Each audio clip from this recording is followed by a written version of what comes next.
Jääkarhusta on myös sitten täällä jaetusta jääkarhusta nämä läpät.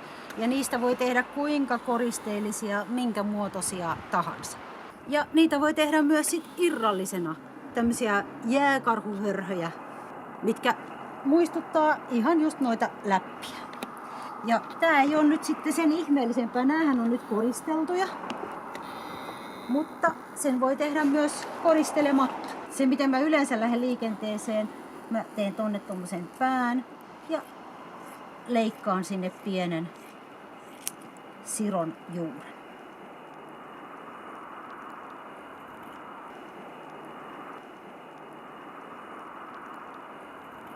Siinä olisi nyt, eli tasainen kolmio menee kauniisti, terävä kärki ehdottomasti. Ja nyt meillä on sitten tässä tää, mistä sit vaan muotoillaan. Toivotaan, että menee kauniisti tasan. Näin. Älkää tehkö liian teräviä, koska ne nousee sieltä kyllä sit esiin tuossa huovutettaessa. Ja sitten katsotaan, toi ei käy tommonen leikkausjälki, eli tehdään se niin kauniiksi kuin vain voidaan. Ja materiaali oli siis jaettu jääkarhu.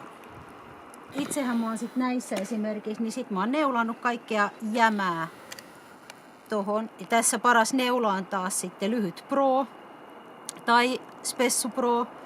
Ja neulannut sinne varovasti, mutta älkää tuoko niitä kuvioita tänne varteen, koska sitten ne on vaan mönttiköntti. Älkääkä lähtekö kierittämään tähän varren ympäri mitään, koska se menettää sen tasaisuuden ja kauneuden. Siitä tulee mönttiköntti. Vaan pitäkää ne kuviot sitten täällä päässä. Ja nyt me ei kuvioida tätä sen kummemmin, käydään vaan nopsaa läpi, miten se huomutetaan. Eli käsi alla, käsi päällä ensin. Ja nyt sitten tämän varren kanssa niin sama juttu kuin äsken. Eli me halutaan siihen tosi kuumaa vettä. Vähän saippua, ettei sudi paikallaan. Ja sitten lähdetään pyörittämään. Ja tämä me halutaan kans pyöreäksi, niin mä nipistän sitä.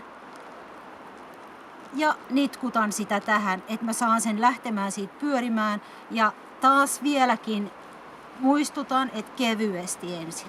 Ja sitten kun se lähtee pyörimään, niin pikkuhiljaa sit lisätään siihen sitä painoa, voimaa tähän rullaukseen. Ja mä keskityn ensin tähän varteen, koska tämähän oli jo tehty, että jos siinä on kuviot, niin se oli se ensin. Eikä silloin anneta sen kuumuuden levitä tänne, vaan yritetään pitää se varsi kuivana silloin, jos siinä ensin keskitytään tekemään ne kuviot. Rullataan tää valmiiksi ja ihan vaan täältä näin. Ja nyt tässä on sitten pieni lakananpala ois. Mulla ei tässä hetkellä sitä ole, joten teen ilman. Eli pienen lakananpalan sisässä on helppo saada se pyörimään. Ja ensimmäinen rullaus ei täysiä. Ja nythän mä voin ottaa siihen mukaan myös tätä vartta, että saadaan siitä tulee se yhtenäinen kaunis kokonaisuus. Sitten avataan ja rullataan toiselta puolelta. Ja kun mä sanoin, että sinne tulee sitä terävyyttä, niin näette, että jo ton ensimmäisen rullauksen jäljiltä, niin sinne tuli tota terävyyttä. Ja jos mä haluan sitä terävyyttä pois, niin joko nipsaat saksilla tai sit nitkutat. Mä itse kyllä välillä niin ihan tykkään, että ne saa olla siellä. Ja välillä voitte taas käydä sen käsi alla, käsi päällä ja sitten toisesta suunnasta se rullaus. Ja jälleen pienen lakanapalan sisällä ihan riittää siis näin pieni lakanapala, mihin tää pää kieputetaan, niin se lähtee paremmin pyörimään. Ja tää varsi ei tarvi sitä, se voi toki siellä olla sisällä, mutta se ei tarvi, se tulee sieltä muutenkin. Ja taas avataan. Ja nyt sitten käydään tätä, se on tämä kohta, kämmenen tämä kohta saippuaisena, mitä tää rakastaa. Hierotaan sitä tohon, niin saadaan kauniit reunat. Ja kuumaa vettä ja rullausta, sillä se tulee.